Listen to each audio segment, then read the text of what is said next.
This episode is brought to you by Factor. I love cooking, but sometimes you just need a break, especially this time of year. Cross meal prepping off your to-do list with Factor. Factor is America's #1 ready-to-eat meal delivery service that can help you eat well for breakfast, lunch, and dinner. Factor has chef-prepared, dietitian-approved, ready-to-eat meals that get delivered straight to your door. I loved how delicious the meals tasted as well. We had everything from chicken to meat to pasta dishes. And not to mention not having to plan, grocery shop, chop, prep, clean up, all the stuff that comes with cooking. Especially in the new year, I want to make sure I'm eating healthy again, but not devote my life to cooking. You can choose from 35 plus chef-crafted meals every week that support a healthy lifestyle and meet your meal preferences. Whether it's calorie smart, vegan and veggie, protein plus, and more wholesome options. So get Factor and enjoy eating well without the hassle. Ready in just 2 minutes, no prep, no mess. Head to factormeals.com/dateable50 and use code dateable50 to get 50% off. That's code dateable50 at factormeals.com/dateable50 to get 50% off.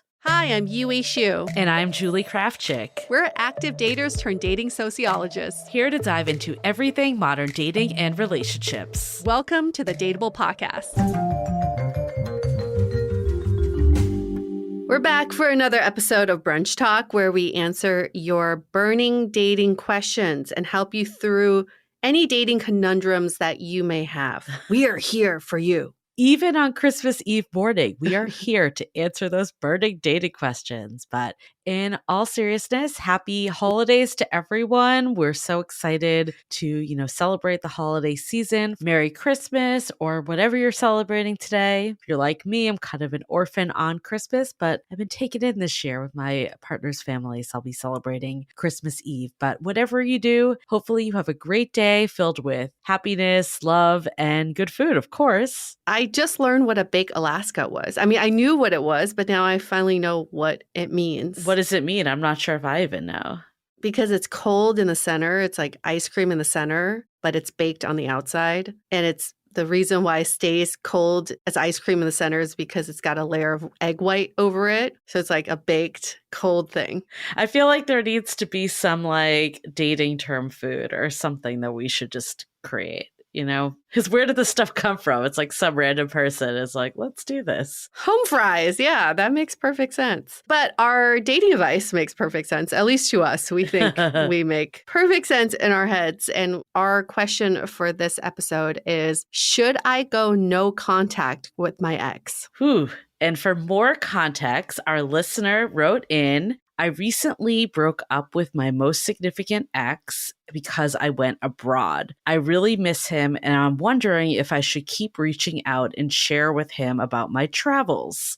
He recently told me, though, that he wants me to move on and to meet someone else and to date again. Should I go no contact or should I try to have a friendship? I find that one of the hardest things about a breakup is that the person you would normally share everything with is no longer that person. So your first reactions, especially if you're in a new country, anything new you encounter, the stories you want to share with this person who was so significant in your life. What I've done in the past is instead of sharing with them, I just write it down in a journal.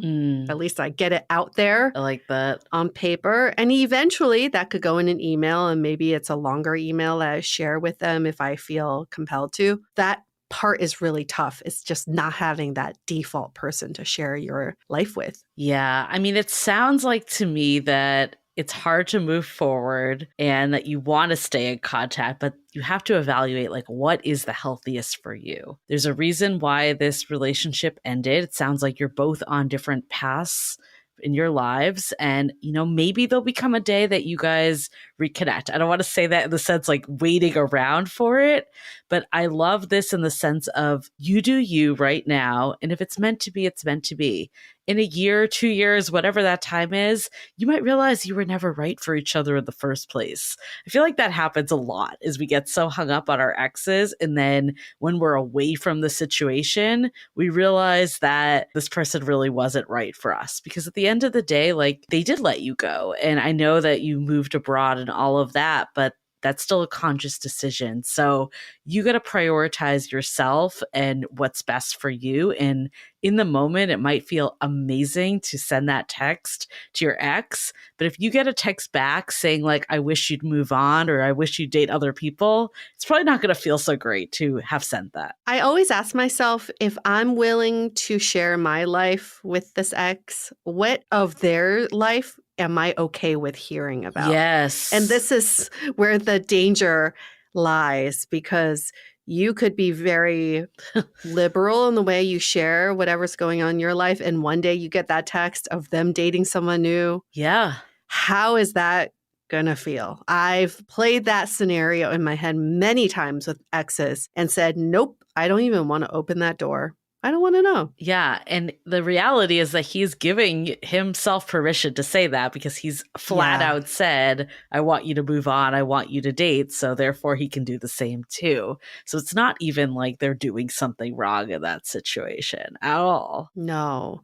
And we've said this in the past. You got to have some sort of grace period after you break up. Yeah. Can't just go straight from breaking up to let's try to have a friendship. There needs to be some healing. And I feel like for him to say, you should move on, you should date other people, that's his way of saying, I need some time to process and heal. So maybe respect that for him and for yourself. Yeah. And set a timer, 3 months, 6 months, all very reasonable. That will also allow you to enjoy your time abroad because there's a reason why you're abroad right now, right? Like there's something that made you decide, I want to do this. And I think looking back, you're not going to want to spend that time being hung up on someone who isn't there with you and isn't fully committing to this relationship. And I'm not saying that he's doing something wrong by not. The reality is it might be just too difficult to do this long distance relationship in the life stage that you two are at. So it's not like someone's right or wrong for not moving forward. But the fact is there was a conscious decision not to move forward. And you might as well make the best out of that also. Like it's not just him making the best out of it. This is your time to discover new places, discover yourself, do all the really freaking cool things that come with living abroad. I mean, seriously, I think the best thing you can do after a breakup is to move to a different country. I mean, what an ideal scenario. You get to experience all the newness of this new place and everything's different. Everybody's different. That's so great. What a great opportunity. I wish I could do that after every breakup. Seriously. And I think, ultimately this will be a gift. I love this idea of journaling or find that friend who else can fill that void and be that person that's your go-to because maybe that was your ex before. But I'm sure you have other people in your life that would love to hear about your travels. So how do you start to rope them in a bit more? Yeah. How do you involve other people in your life into sharing your experiences and your stories with? It's not just one person. I mean, sure, it's fun sharing this with a partner, but it's equally as fun sharing with a best friend or your parents, your siblings. So yeah, definitely involve more people into your life. And then you'll see that a lot of people care about what you're doing abroad, not just him. And this really applies to everyone too that isn't the listener that wrote in. Even if you're not abroad, even if you're just in the same town, city, wherever, like there's gonna be those memories that pop up that you want to share things with your ex. Like this doesn't go away. This isn't a broad specific instance. Like this no contact is really hard after a breakup, no matter where you are. In fact, it might actually even be harder when you're in the same physical place as your ex. You know my philosophy, Julie. I'm like, no. This episode is made possible by Drizzly. You hear that? That's the sound of millions of people panicking to get last-minute gifts. Or it's a car horn. Either way, it's not you, because you're getting all your gifts this year on Drizzly, the go-to app for drink delivery.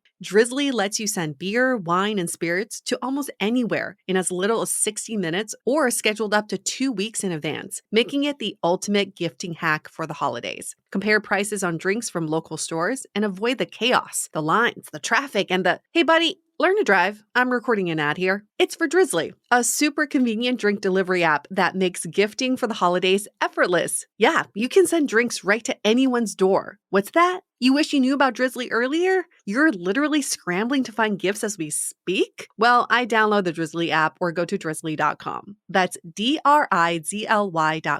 right now. Must be 21 and over and not available in all locations. Contact ever. But I know that seems daunting for a lot of people to go from communicating every day to all of a sudden no contact at all. Yeah. So that's why that grace period is really helpful, because it puts it into perspective. Like, this doesn't have to be forever. Yeah. This no contact thing is just for now, just so I can heal for now, and give yourself that outlet to still be experiencing things. Sometimes I feel like when people get very used to being in a relationship, they live for that relationship. They live for that partner.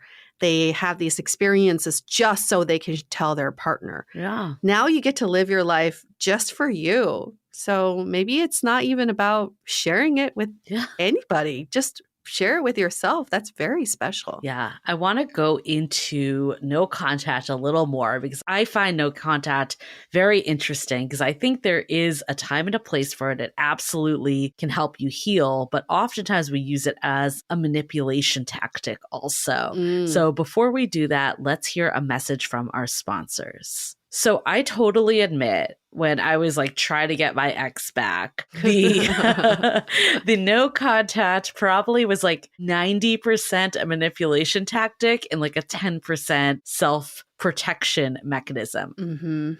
If I was to ever have this happen again, I would hope that it would be reversed in those percentages. But back then, I definitely was leaning hard. I read all the books of how do you get your ex back.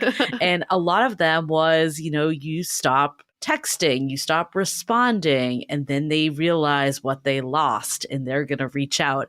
And honestly, no fail, this happened to me every time. Like a month later, they would reach out again. So there is like an element that does kind of work. Again, not a long-term success, because clearly with all these exes, it didn't matter anyways. What's your take about like, how do you stop looking at no contact as this like underlying mechanism to get them back? Yep. Definitely have done that. I can recall this one time I was like, I'm not going to contact him, not going to say a word. But I waited for him outside of his work, hoping to run into him. Like that's creepy. Don't do that. Don't do that. Good thing you're abroad. You can't do that. I think the no contact, think about it as doing it for yourself. Yeah. If you think about doing it for your partner, then yeah, it's a manipulation tactic. But if you do it for yourself, then you say, how is this benefiting me? The no contact is benefiting me so that I'm not triggered by the things that hurt me. I'm giving myself time to heal, and that I can live my life for myself and not be waiting by my phone for a text back from an ex who doesn't want to be in my life anymore. Right. Absolutely. It needs to come from, I'm doing this as self-love. This is for me at the end of the day. So every time you get that urge to text them, you think about, okay, how am I putting myself first? And how am I, helping my own heart heal? I don't know if this is helpful, but I feel like for my major breakup that I went through, I definitely had that moment at the end, like the if they wanted to, they would moment. Like, yes. I can't believe this person's going to let me go. But ultimately, why we broke up is because he wanted to work on himself and thought he could do that individually.